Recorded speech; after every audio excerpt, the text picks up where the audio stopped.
بسم اللہ الرحمن الرحیم۔ السلام علیکم ورحمۃ اللہ تعالی وبرکاتہ۔ پیارے ناظرین، آج کے اس ویڈیو میں ہم دیکھنے اور سننے والے ہیں کہ حضرت یعقوب علیہ السلام کا قرآن میں ذکر کیسے آیا اور ان کے خاندان۔ تو حضرت یعقوب علیہ السلام حضرت اسحاق کے دوسرے بیٹے اور حضرت ابراہیم علیہ السلام کے پوتے ہیں۔ عبرانی بھاشا میں حضرت یعقوب کا نام اسرائیل ہے یا اسرائند غلام اور اللہ دو شبدوں میں بنا ہے، اور عربی میں اس کا ترجمہ عبداللہ کیا جاتا ہے۔ اسی وجہ سے حضرت ابراہیم علیہ السلام کے بیٹے حضرت اسحاق علیہ السلام سے جڑا خاندان جو حضرت یعقوب علیہ السلام یعنی اسرائیل کے نسل سے ہے، بنی اسرائیل کہلاتا ہے۔ حضرت یعقوب کا ذکر قرآن میں حضرت یعقوب علیہ السلام کا نام 10 جگہ آیا ہے۔ سورہ یوسف میں جگہ جگہ ضمیروں اور اوصاف کے لحاظ سے، کچھ دوسری صورتوں میں اوصاف کے اعتبار سے ان کا تذکرہ موجود ہے۔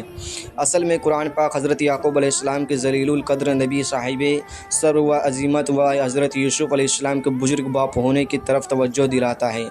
حضرت یعقوب علیہ السلام اللہ کے برگزیدہ پیغمبر تھے اور کنعانیوں کے لیے بھیجے گئے تھے۔ انہوں نے ورثوں اس خدمت کو انجام دیا۔ ان کے 12 لڑکے تھے۔ خود ان کا اور ان کی اولاد کا ذکر حضرت یوسف سے جڑا ہوا ہے، اس لیے تفصیلات حضرت یوسف علیہ السلام کے ذکر میں موجود ہے جو آگے آتا ہے۔ حضرت یوسف علیہ السلام حضرت یعقوب علیہ السلام کے بیٹے اور حضرت ابراہیم علیہ السلام کے پوتے ہیں۔ ان کو یہ شرف حاصل ہے کہ وہ خود نبی، ان کے والد نبی، ان کے دادا نبی اور پردادا حضرت ابراہیم علیہ السلام ابو الانبیاء نبیوں کے باپ ہیں۔ قرآن میں ان کا ذکر 26 بار آیا ہے، اور ان کو یہ بھی فخر حاصل ہے کہ ان کے نام پر ایک سورہ یوسف قرآن میں موجود ہے جو سبق اور نصیحت کا بے نظیر ذخیرہ ہے۔ اس لیے قرآن مجید میں حضرت یوسف علیہ السلام کے واقعوں کو احسن القصص کہا گیا ہے۔ حضرت یوسف علیہ السلام کا خواب اور یوسف کے بھائی۔ حضرت شروع زندگی کی حضرت یوسف کی دماغی اور فطرتی استعداد دوسرے بھائیوں کے مقابلے میں بالکل جدا اور نمایاں تھی۔ ساتھ ہی حضرت یعقوب علیہ السلام یوسف علیہ السلام کی پیشانی کا چمکتا ہوا نور نبوت پہچانتے اور اللہ کے وحی کے ذریعے اس کی اطلاع پا چکے تھے۔ انہی وجہ سے اپنی تمام اولاد میں حضرت یوسف علیہ السلام سے بہت محبت رکھتے تھے، اور یہ محبت یوسف کے بھائیوں سے بہت سخت اور ناقابل برداشت تھی، اور وہ ہر وقت اس ذکر میں لگے رہتے تھے کہ یا تو حضرت یعقوب کے دل سے اس محبت کا نکال ڈالے اور یا پھر یوسف ہی کو اپنے راستے سے ہٹا دے، تاکہ قصہ پاک ہو جائے۔ اور ان بھائیوں کے حسد پر خیالات کو زبردست ٹھیس اس وقت لگی جب یوسف علیہ السلام نے ایک خواب دیکھا کہ 11 ستارے اور سورج و چاند ان کے سامنے سجدہ کر رہا ہے۔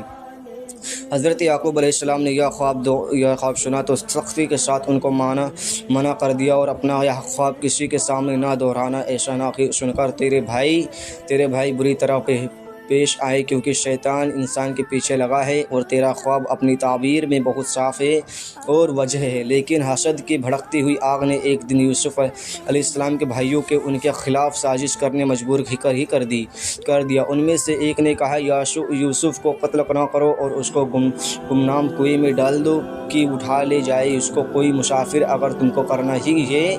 اس مشورے کے بعد سب جمع ہو کر حضرت یعقوب کی خدمت میں حاضر ہوئے اور کہنے لگے، اے باپ، کیا بات ہے کہ تم کو یوسف کے بارے میں ہم پر اعتماد نہیں ہے، حالانکہ ہم اس کے خیر خواہ ہیں۔ حضرت یعقوب علیہ السلام سمجھ گئے کہ ان کے دلوں میں کھوٹ ہے۔ یعقوب نے کہا، مجھے اس سے رنج اور دکھ پہنچتا ہے، تم اس کو اپنے ساتھ لے جاؤ، اور مجھے یہ ڈر ہے کہ اس کو بھیڑیا کھا جائے اور تم غافل رہو۔ یوسف کے بھائی نے یہ سن کر ایک زبان ہو کر کہا، اگر کھا گیا اس کو بھیڑیا جبکہ ہم سب طاقتور ہیں تو بے شک اس شکل میں تو ہم نے سب کچھ گنوا دیا ہے۔ کنعان کا کنواں۔